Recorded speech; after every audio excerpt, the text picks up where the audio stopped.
Juan 10 nos dice el Señor a través del Señor: mis ovejas oyen mi voz y yo las conozco y ellas me siguen. La Biblia dice que nosotros, los hijos de Dios, voy a empezar de esta manera, los que hemos recibido a Jesús conscientemente, podemos oír la voz. ¿Sí o no?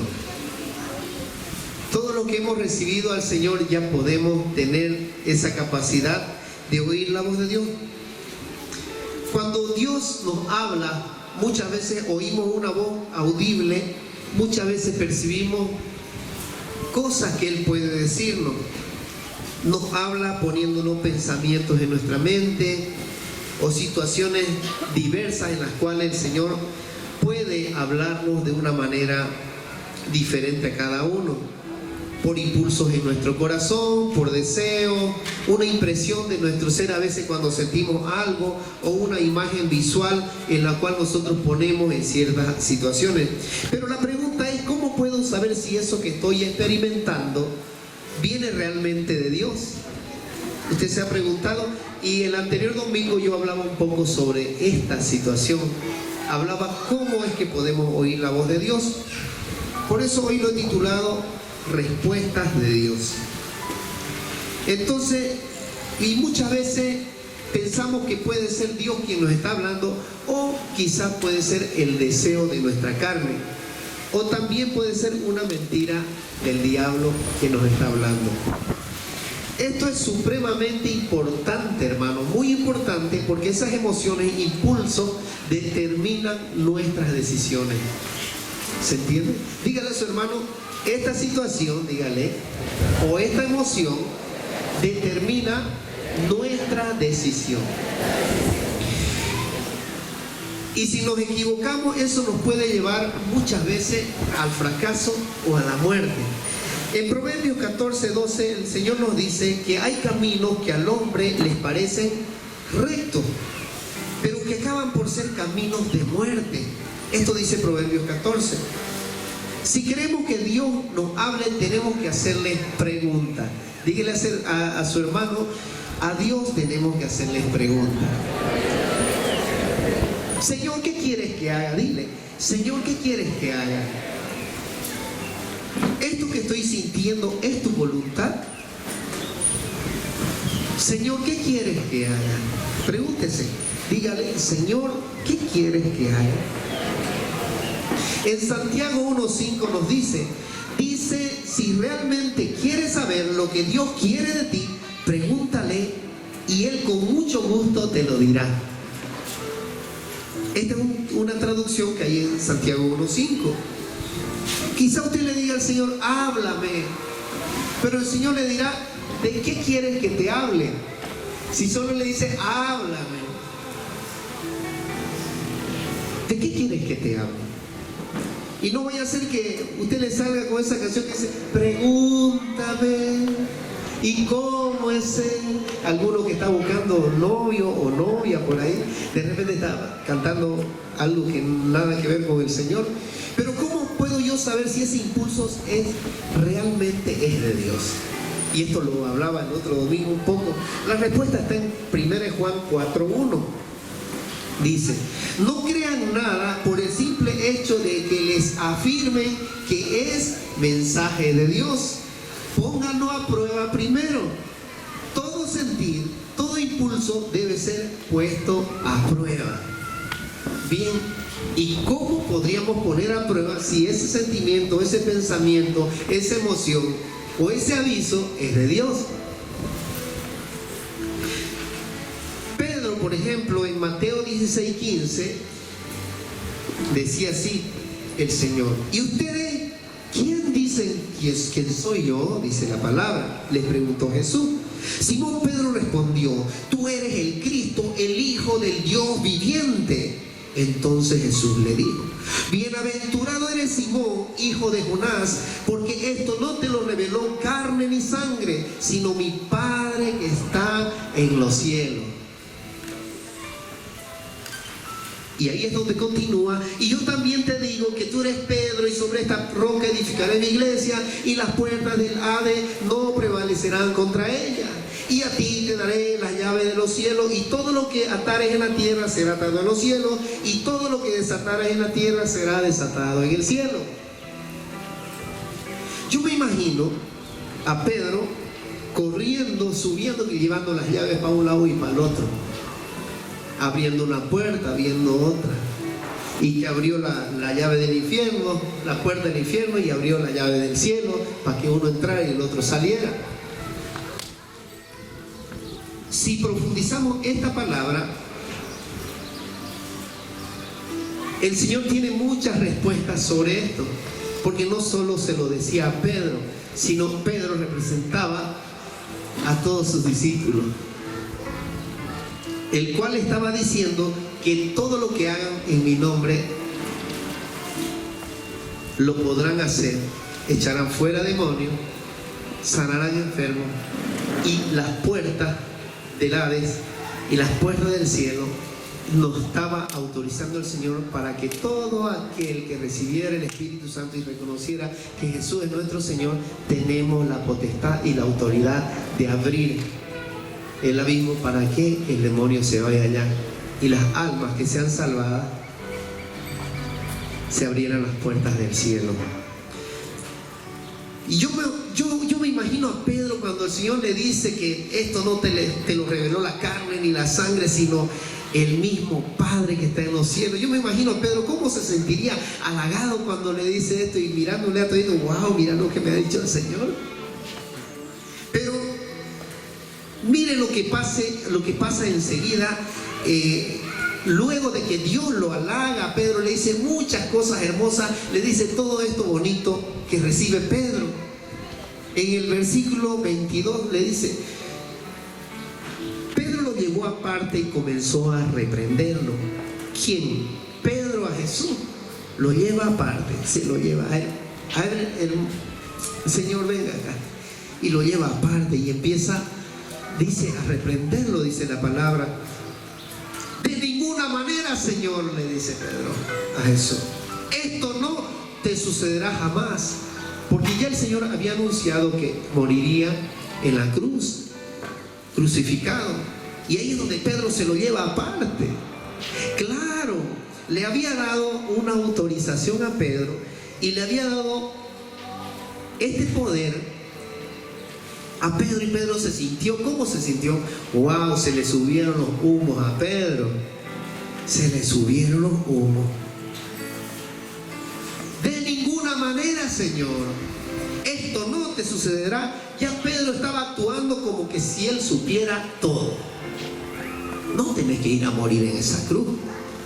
Pero en el versículo 23 dice, pero volviéndose él dijo a Pedro, quítate delante de mí, Satanás. Pero si hace un momento lo estaba halagando, que todo de lo que te ha revelado el Señor. ¿Qué estaba haciendo el Señor con Pedro? Estaba probándolo. Lo estaba probando. Me eres piedra de tropiezo, porque no estás pensando en las cosas de Dios, sino en la de los hombres.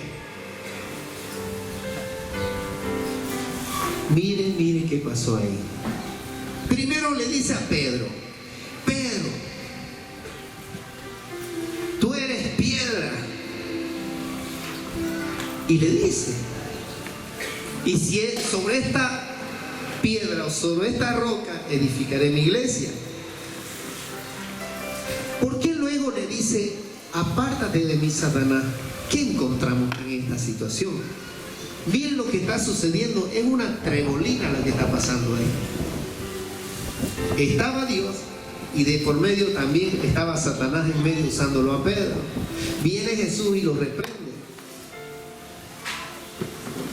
Él, como era uno de los primeros discípulos, le estaba diciendo que era Dios mismo quien le respondió primero, y que se mantuviera firme para la obra hasta que Jesús padeciera, para que no se dispersaran las ovejas. Le estaba diciendo que cuide de su rebaño, que cuide de esas ovejas que iban a quedar solas. Pero no sucedió así. Por eso, después que lo negó 3 veces y resucitó después, volvió con ellos y le dice, Pedro, ¿me amas? Dígale a su hermano, hermano, ¿me amas? Pero esto era para ver si verdaderamente lo amaba. Mire, es difícil porque el hombre es traicionero, hermano. Yo le pregunto, ¿usted ama a Dios? Pregúntele a su hermano, ¿tú amas a Dios?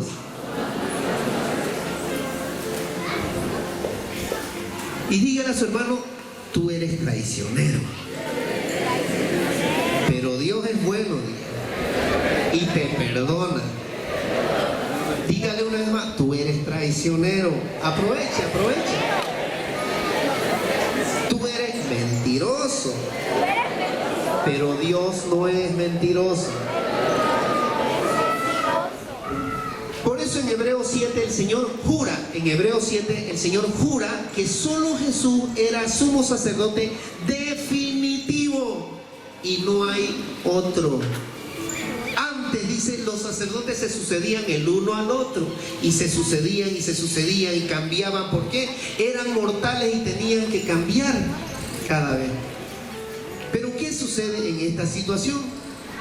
Por eso Dios mismo establece a Jesús como el sumo sacerdote, porque Él es el sacerdocio que trae definitivo para nosotros. No hay otro.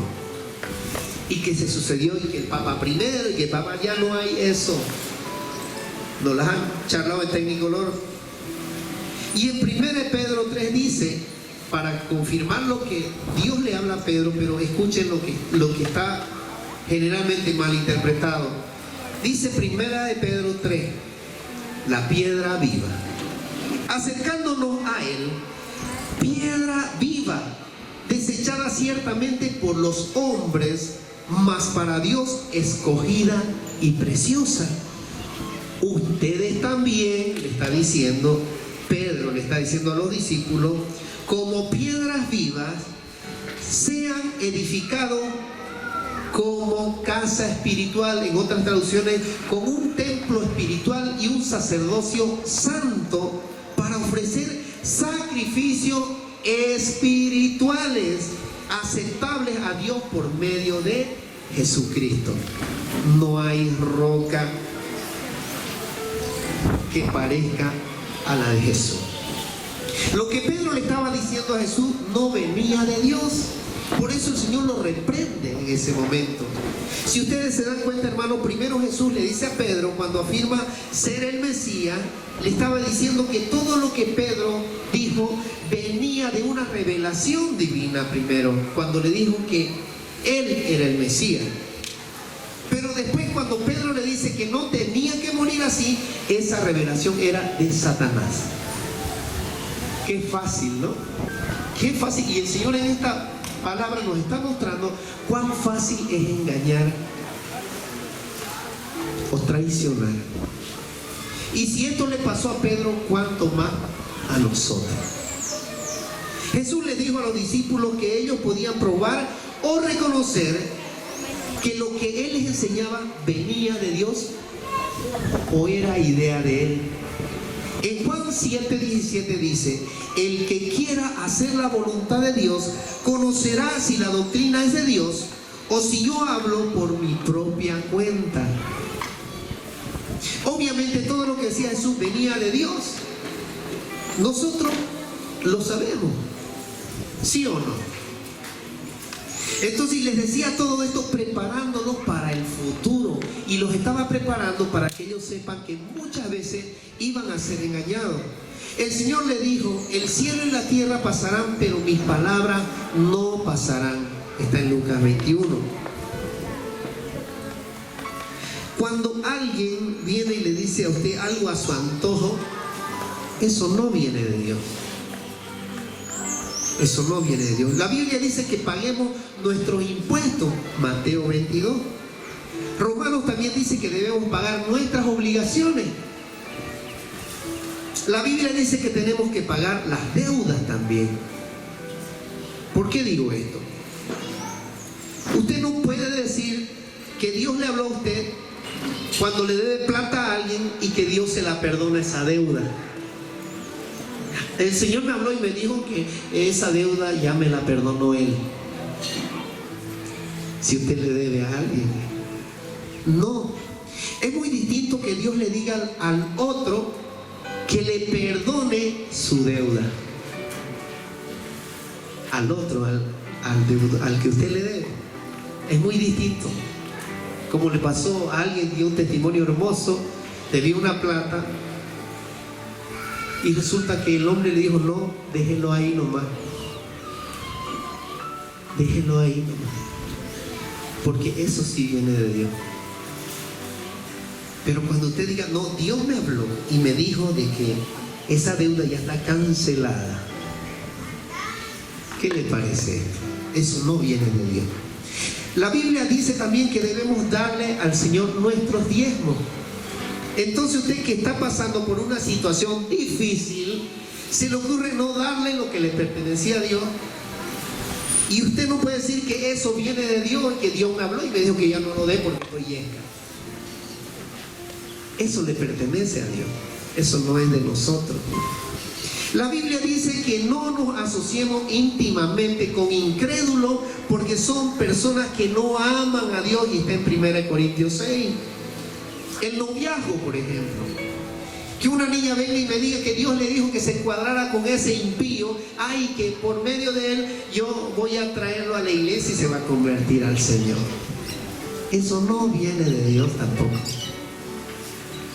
Es del mundo, mamá, es del mundo, papá, pero yo lo voy a traer porque es hermoso y a los pies de Cristo va a caer. ¿Sí o no? Eso no es de Dios. Pregúntese, ¿haría eso Jesús? ¿O qué haría Jesús? La voluntad de Dios es que el carácter de Cristo sea formado en nosotros, en Gálatas 4. La voluntad de Dios es que el carácter de Cristo sea formado en nosotros, Gálatas 4:16.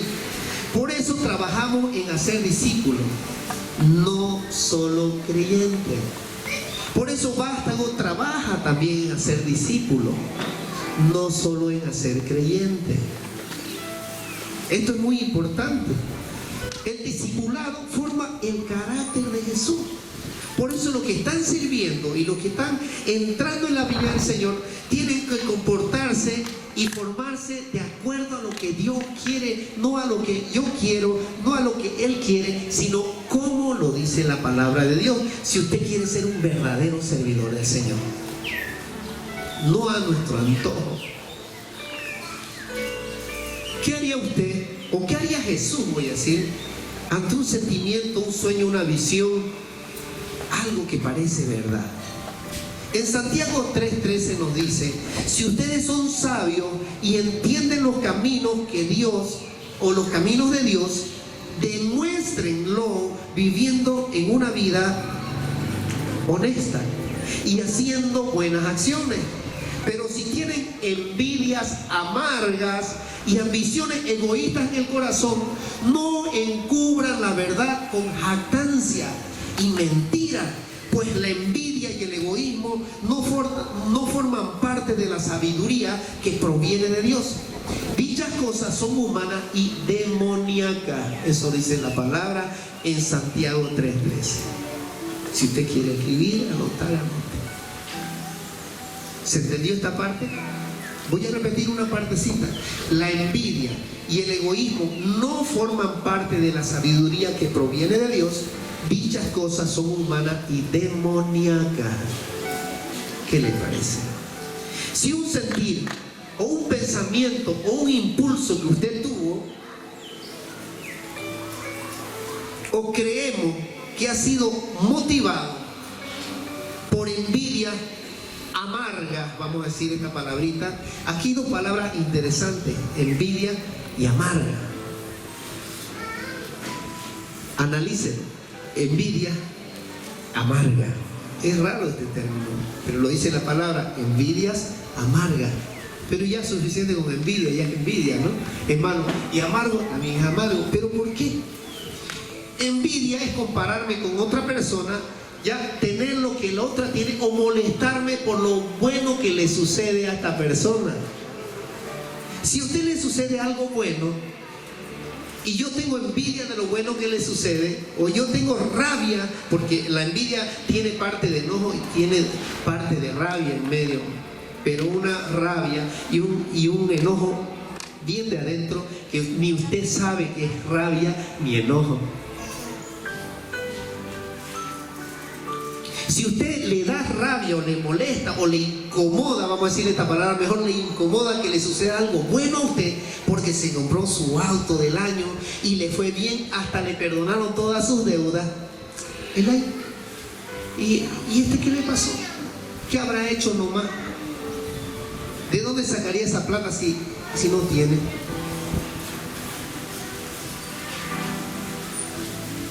Envidia, hermano.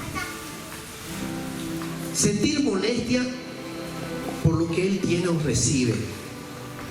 Rabia, enojo, celo, me llevan a estar amargado. Por eso dice envidia amarga. En contra de esa persona, en contra de Dios y en contra mía o en contra suya.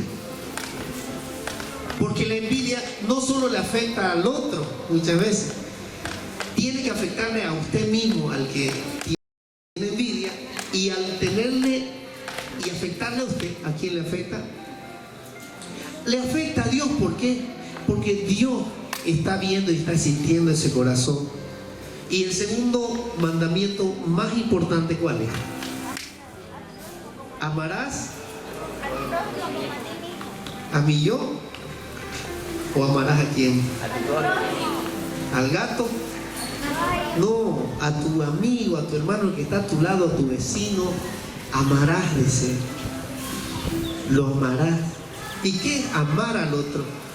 Desearle que envidia, rechazo, desearle lo mejor al otro. Eso nos dice el Señor.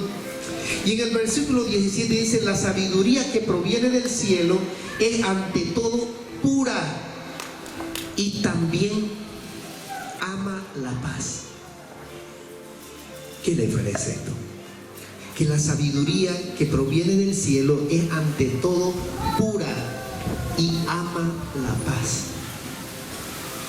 Por eso la iglesia es donde nosotros compartimos este cuerpo de Cristo, donde nos congregamos juntos, alabamos, nos conocemos y nos reunimos para hablarnos y conocernos. Por eso yo leí esta palabra que me dio el Señor, que es Juan 10: mis ovejas oyen mi voz y yo las conozco.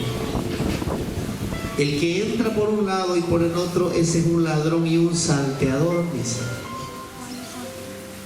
Yo les hablo y ellas me oyen y las llamo por su nombre y ellas vienen. Yo las saco afuera, dice. Caminamos y voy delante de ellas. Y ese es el ejemplo que quería darnos el Señor para alimentarnos a nosotros a través de su palabra. Ahora Dios está preocupado por el hombre que está escondido en el corazón, que es nuestra vida interior. Dios se preocupa por nosotros también. Nuestra vida interior, voy a decirlo de esta manera, es lo que pensamos, y como dice la escritura la anterior, la manera en lo que pensamos determina cómo vivimos y cómo somos. ¿Cómo piensa usted? ¿Cómo piensa usted? ¿Cómo piensa usted? ¿De qué manera piensa? Si usted de esta manera piensa, es como Dios determina en su corazón o como usted quiere determinar en su vida. ¿Qué pensamos? Pregúntese usted qué piensa ahora. ¿Qué hay en su interior? ¿Cómo piensa usted? Y usted va a determinar quién es usted y cómo es usted. ¿Usted quiere ser egoísta, malo? ¿O dice, no, yo soy buenísimo? A ver, dígale a su amigo, yo soy bueno, dígale. Dígaselo, yo soy bueno. Vos sos malo, dígale. Ahora dígale a su amigo, yo soy malo. Dios es bueno. Yo soy malo. Dios es bueno. Es por eso que tenemos que pensar acerca de lo que estamos pensando. Y esto es para analizarlo, hermano. Es tan importante para nosotros entender todo esto. ¿Por qué? Porque si no aprendemos a llevar todos los pensamientos cautivos a la obediencia de Cristo, ¿qué va a pasar? No viviremos la vida por lo que Cristo murió, hermano. No viviremos una vida en la que Jesús quiere que nosotros vivamos. Vamos a vivir divididos y separados de la presencia de Dios y no vamos a poder encontrar lo que el Señor quiere para nosotros. No viviremos la vida por la que Jesús murió, para darnos una vida de paz con Dios, paz con nosotros mismos, grandes relaciones, buenas relaciones, gozo verdadero, real, voy a decirlo así, y la capacidad de llegar a todo ser que también necesita la presencia de Dios, porque Dios nos ha creado para dar, y al dar nosotros vamos a recibir. Por eso nosotros siempre decimos que nosotros vamos en contraflecha del mundo. Este mundo, siempre decimos, guarda el tiempo de escasez, porque vienen tiempos malos. Pero nosotros, ¿qué decimos? ¿Qué decimos nosotros los cristianos? Siembra en tiempo de escasez. ¿Para qué? Para que haya cosecha. Siembra en tiempo de escasez. La Biblia habla específicamente de 3 cosas que debemos hacer para desarrollar una mente que esté de acuerdo con Dios. Dígale a su hermano, hay 3 cosas que debemos desarrollar para que nuestra mente esté de acuerdo con Dios. Y con estos 3 puntos vamos a terminar. Primero, concentren su atención en las cosas de arriba, no en la tierra. Esto está en Colosenses 3. Concentren su atención en las cosas de arriba y no en las cosas de la tierra. Esta es una de las claves para resistir la tentación del enemigo que nos trae rabia, rechazo, odio, rencor, pelea, desconfianza, celo, adulterio, fornicación. Por eso el Señor nos dice que pongamos atención en las cosas de arriba y no en las de la tierra, para tener fruto bueno de bendición. Segundo, no se amolden al mundo actual, sino sean transformados mediante la renovación de su mente. La otra noche hablábamos justamente de eso, que debemos ser transformados mediante la palabra de Dios. Si usted no lee la palabra y no le importa, usted nunca va a poder ser renovado verdaderamente como un cristiano verdadero. Y esto está, y dice así: no se amolden al mundo actual, sino sean transformados mediante la renovación de su mente. Así podrán comprobar cuál es la voluntad de Dios, buena, agradable y perfecta. Dígale a su hermano: buena, agradable y perfecta. Esto está en Romanos 12. Y renovar la mente es un proceso continuo que nosotros debemos hacer cada día. Ir apartándonos de las cosas que nos afectan, que nos hacen caer, que nos hacen tropezar. Pero eso mediante la palabra. Tercero, por tanto, dice la palabra, ceñid los lomos de vuestro entendimiento, que está en 1 Pedro 1. Probablemente estás pensando, ¿qué significa eso? Cuando dice, ceñid los lomos de vuestro entendimiento. Básicamente, aquí Pedro nos está diciendo que saquemos toda la basura que tenemos en nuestro interior. Dígale a su hermano, saca toda tu basura, no la de la cocina, la que está en tu interior, la que está en tu mente, la que te hace pelear, la que te hace mentir y la que te hace